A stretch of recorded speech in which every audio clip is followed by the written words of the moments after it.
Hey guys, Jack Spirko here from GenForward with an update on our project status and some things I wanted to tell you about with GenForward. First of all, on our project status update, we're at about $10,800 in backer contributions so far, and we really appreciate you guys out there that have been doing that. I haven't heard a lot of new questions lately, so I'm not going to be answering questions today, but I have spoken to a lot of you guys, and in some of the forums where we've been posted about, I've paid attention to what you guys are saying.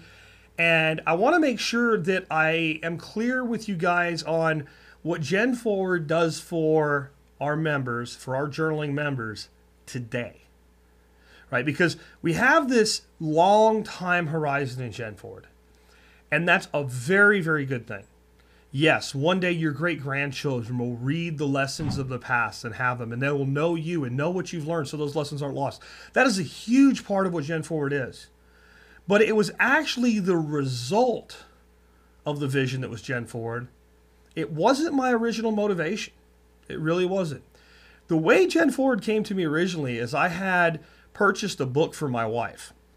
And the book was about a mother's memories to her son.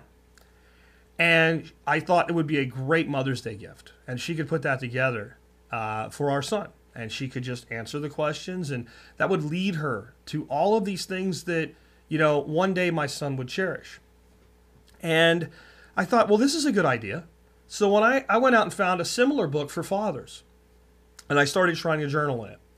And there were two things. One, it came from a very religious place that I wasn't in. So some of the questions weren't really germane to my philosophy and my thoughts. And the bigger one, the far larger issue was, it was a father's memory, and I'm actually a stepfather. And there were questions in there that just didn't pertain to the relationship I have with my son. Now, it doesn't mean that I love my son any less than if he were my son by blood. It just simply means that when there's a question in there that says, tell me what it was like the day that I was born, and I'm like, well, it was 7 years before I met you or your mother, that's not a very good answer. So I started thinking to myself, why are we doing this in book form? And this was 1999. 1999. Why are we doing this in handwriting book? This is the day of the internet. We could have this in every language on earth tomorrow morning. Why don't we set this up? And I started to realize something. I was interested in reading the answers that my wife had for our son about her childhood. She's the woman I love. I want to spend the rest of my life for her. Why would I marry her if I didn't? Well, that book became a window into the little girl that turned into the woman that I married. And if I made a book like that, that would be the same for her, that it would actually strengthen the bonds of our marriage. And that's what GenForward does for you today. It takes you on a journey of self-discovery and leads you to answer things that you don't really understand, that the people that love you and care about you do want to know about you. It also lets them understand you better. All of us have our quirks, our eccentricities, things that we do that annoy people, right? I guarantee you, if you're married, there's something that your spouse does, or there's some way that your spouse reacts, or there's something about them you think, I just wish they wouldn't do that. There's probably a reason they do it. This can lead you to discover what that is. And when we understand each other, we do a lot better in dealing with each other. We're a lot more likely to stay together as families. And as I expanded on that, and I watched the whole world of the internet really develop, and I watched children from my son's generation, the internet natives that never really knew it, even if they were born before the internet was really big, by the time they were old enough to care, everything was digitized. They don't communicate the way that we used to. When's the last time you've seen a child of, let's say, 14 write a letter and mail it? Why would they? In their mind, I can text it, I can put it on Facebook, I could send an email. And we do that today more than any other time in history. But it's our children and their children who have really embraced this. And you wonder sometimes why families have a hard time communicating.